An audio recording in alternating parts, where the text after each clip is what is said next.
kualitas air dapat diketahui melalui pengujian tertentu terhadap air tersebut. Terdapat beberapa macam parameter yang menentukan karakteristik air, antara lain keperluan temperatur, warna, atau zat pada dan rasa pada air yang akan diteliti. Penyebab kekeruhan air itu terdapat banyak faktornya. Salah satunya pada konsentrasi ketidaklanjutan keberadaan partikel pada suatu cairan yang diukur dalam satuan micrometric density unit atau MTU. Penyebab kekeruhan air itu bisa disebabkan oleh partikel-partikel yang tercampur pada air seperti partikel yang terdapat pada lumpur, tanah liat, atau pada mikroorganisme lain yang ada pada air. Selanjutnya fungsi turbidimeter. Turbidimeter air kali ini mempunyai fungsi sebagai pengukur kekeruhan pada air, lalu untuk mendeteksi konsentrasi air, dan yang terakhir untuk mengukur tingkat pencemaran pada air.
digunakan dalam perancangan uji meter dapat berupa Arduino Uno, Omega 3728X sebagai microcontroller, sensor beruji meter XP dan XP Trigger sebagai penghubung tegangan dan pada setiap komponen dengan microcontroller.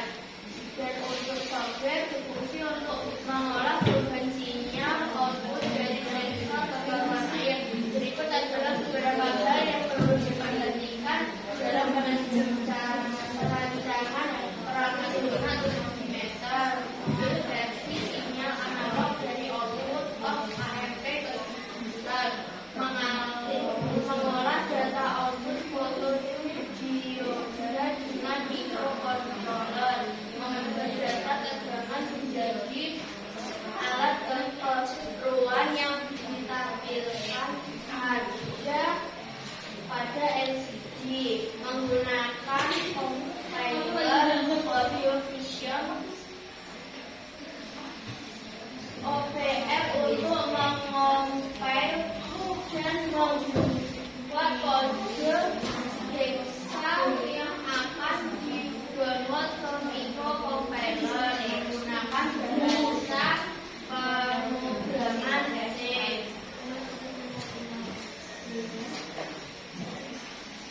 Pencemaran udara merupakan sebenarnya salah satu rusaknya lingkungan berupa penurunan kualitas udara. Pencemaran udara ini terjadi akibat masuknya zat-zat berbahaya ke dalam udara. Terus pencemaran udara juga memiliki dampak bagi manusia, yaitu berupa rusaknya lapisan ozon, terjadinya hujan asam, juga efek pembakaran. Alat mendeteksi pencemaran udara. Alat mendeteksi pencemaran udara yaitu perangkat yang digunakan untuk mengukur dan memantau tingkat polusi udara. Nah, pada alat ini yaitu ada 3: sensor optik, sensor elektrokimia, dan sensor semikonduktor.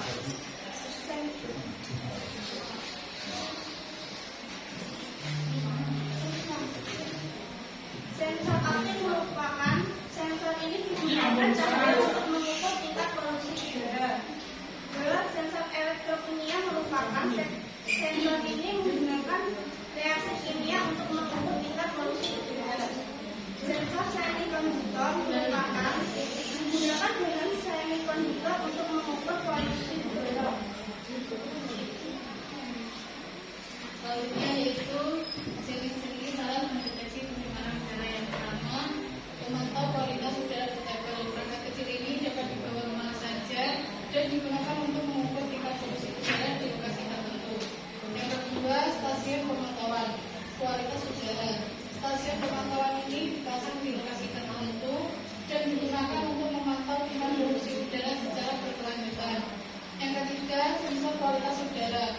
Sensor ini dapat dipasang di berbagai tempat seperti di rumah, di kantor atau mobil untuk memantau tingkat polusi udara secara real time. Selanjutnya, manfaat alat mendeteksi pencemaran udara. Yang pertama, membantu orang untuk mengetahui tingkat polusi udara di lingkungan mereka. Yang kedua,